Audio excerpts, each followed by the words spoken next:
A gente de volta ao nosso estúdio agora, estamos com a escritora Cidinha da Silva, autora de Um Exu em Nova York, Parem de Nos Matar, e a arte educadora e articuladora cultural Elaine Mineiro, da Uniafro Brasil. Vamos falar sobre o seu livro agora, Cidinha? É a segunda edição de Parem de Nos Matar. Isso. Você lançou na Flip, então, e agora vai apresentar na Feliz, que é a Feira Literária da Zona Sul, no dia 16. Isso mesmo. Queria que você falasse um pouco sobre... É um apanhado de crônicas, na verdade. São crônicas que falam sobre racismo, sobre morte de jovens negros. Conta um pouquinho. Isso, esse livro, a primeira edição é de dezembro de 2016 e agora a gente está fazendo a segunda numa parceria da Kwanza Produções com a Pollen Livros, né? São duas editoras aqui de São Paulo. É um livro que trata, de uma maneira geral, desse clima de necropolítica que o racismo e seus desdobramentos produzem, não é?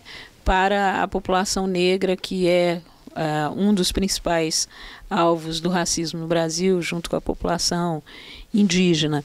Esses textos foram escritos de 2012 a 2016 e fazem uma leitura do Brasil na perspectiva das relações raciais assimétricas que nos fundamentam. Então, é uma leitura que passa por uma crítica aos meios de comunicação de massa e a forma como cobrem os casos de racismo, como constroem as personagens negras, né? Uma narrativa que continua subalternizando, inferiorizando as pessoas negras. Uma leitura também dos crimes, da motivação racial, não é? De crimes contra pessoas negras individualmente, contra coletivos negros, né? As chamadas coletivos de pessoas negras, as chamadas chacinas, não é?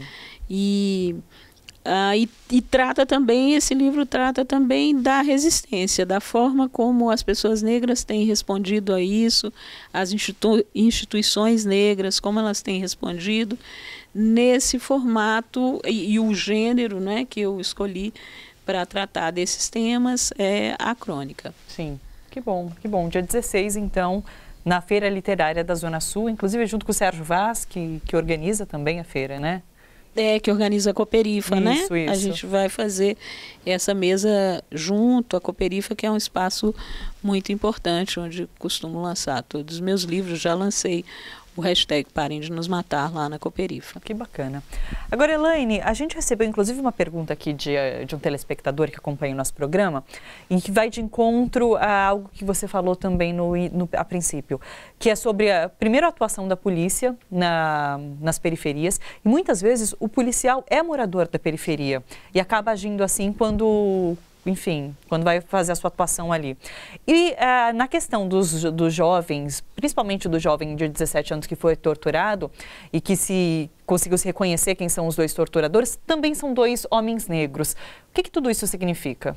Eu acho que a gente começou falando disso, né? Como o racismo no Brasil ele é sofisticado, né? Porque ele vai trabalhar ali em sobre todos os aspectos. Então, ele é estrutural, ele vai incidir para que você não tenha acesso à educação, para que a população negra continue não tendo acesso à educação, a trabalho, a piores salários, mas ele vai incidir também no subjetivo, na subjetividade das pessoas. Então, ele vai incidir na subjetividade para que aquele menino negro não se ache negro, para que aquela mulher negra não se reconheça como uma mulher negra, né? A gente vive no mesmo lugar, né? Então, todos os acessos que as pessoas não negras têm no país, as pessoas negras também têm. Então, tudo que é colocado como negativo, tudo que é colocado como inferior, como esse dia está falando, como isso incide na cultura, incide tanto na população preta desse país, como na população não negra.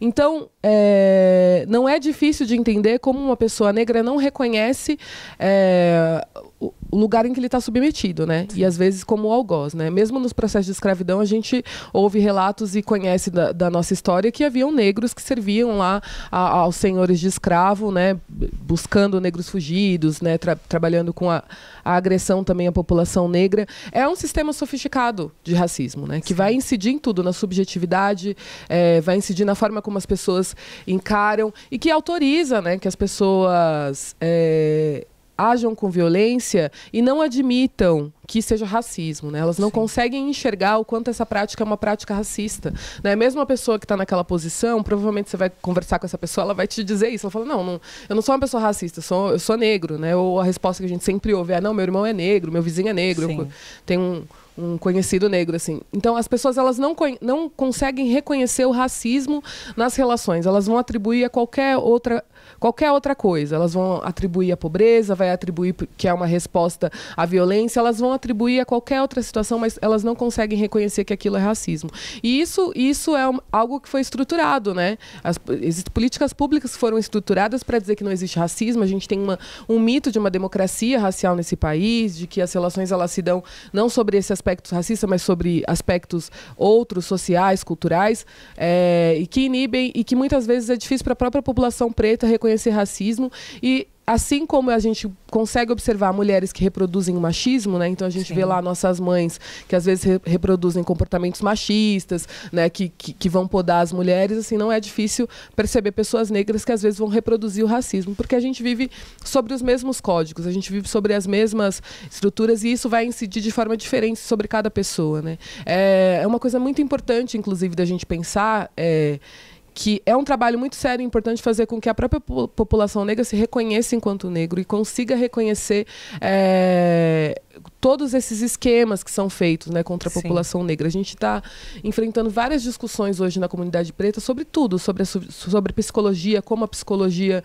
deixou de estudar e aí como deixa de amparar a população negra, como que a saúde deixou de considerar os aspectos biológicos e genéticos da população negra. Então, como a gente é apartado, né, de toda ciência, tanto na biologia como na psicologia, enfim, a gente também é apartado de conseguir estabelecer uma relação de comunidade da população negra, né? Então, tudo isso influencia. Então, não é incomum a gente ver, por exemplo, um vereador na cidade de São Paulo que vai contra todas as políticas públicas que foram construídas pela população negra e pelo movimento negro, né? E a gente vê também um interesse muito grande agora de forças da direita, de forças do capitalismo em investir nisso, né? Para mostrar que esse discurso de defesa, esse discurso de ação da própria comunidade negra, dos movimentos negros organizados, é um discurso falido, é um discurso separatista, né? E que vai investir cada vez mais em figuras negras, em mulheres, né? Que vão comprar o discurso do opressor, né? Para trabalhar isso no imaginário de quem está sendo oprimido por esses códigos, né? Elaine, eu fico pensando também que o Paulo Freire, né, o patrono da educação brasileira, que tem sido tão vilipendiado, né, tão agredido pelas pessoas que estão aí no governo federal agora, o Paulo Freire tem uma lição básica, né, dada para a gente, que é a de que o oprimido que não compreende a situação em que ele vive, né, a situação de opressão que o vitima, ele pode apreender, né, o método de opressão e pode vir a ser ainda mais cruel com os seus iguais, que é o que acontece com esses dois seguranças, esse caso específico. É óbvio que eles precisam ser julgados e precisam ser punidos, não se discute isso. Agora, há uma dimensão que precisa ser considerada também, que não relativiza a ação deles de maneira alguma, não há nenhum tipo de relativismo aqui, mas há que se considerar a estrutura dessa indústria de segurança privada, não é? Que define determinados alvos, determinados suspeitos para a sua ação. Como eu dizia mais cedo, todas nós, pessoas negras no Brasil, temos a experiência de sermos seguidos em supermercados, desde os supermercados muito simples, populares, a supermercados sofisticados. Essa é uma prática que impera. Se essa prática ela é tão presente, há uma orientação para que isso aconteça. E essa orientação vem dessa indústria de segurança privada. Não é? Então, tem coisas maiores que precisam ser discutidas. É muito fácil a gente localizar o problema em certos indivíduos, materializar o problema em certos indivíduos, como no caso desses 2 seguranças negros, não é? É muito comum também, me lembro que é um dos textos desse livro, #Parem de Nos Matar, um texto alusivo àquela situação dos 5 garotos negros que foram mortos com 111 tiros no Morro da Lagartixa, em Costa Barros, né?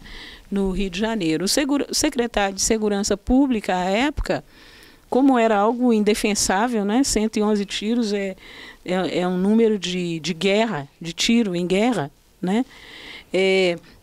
Como não era uma coisa que tivesse uma defesa possível, ele disse então que o problema era dos policiais que praticaram aquele ato, aquela violência, e não da corporação. E disse mais, disse que era um problema de caráter daqueles policiais. E a gente pode, como um escapismo, né, como uma coisa escapista, dizer isso também desses 2 seguranças, mas a questão ela é maior, mais complexa, né, mais escorregadia, mais cheia de tentáculos, e é preciso ter atenção a isso tudo, porque senão você simplesmente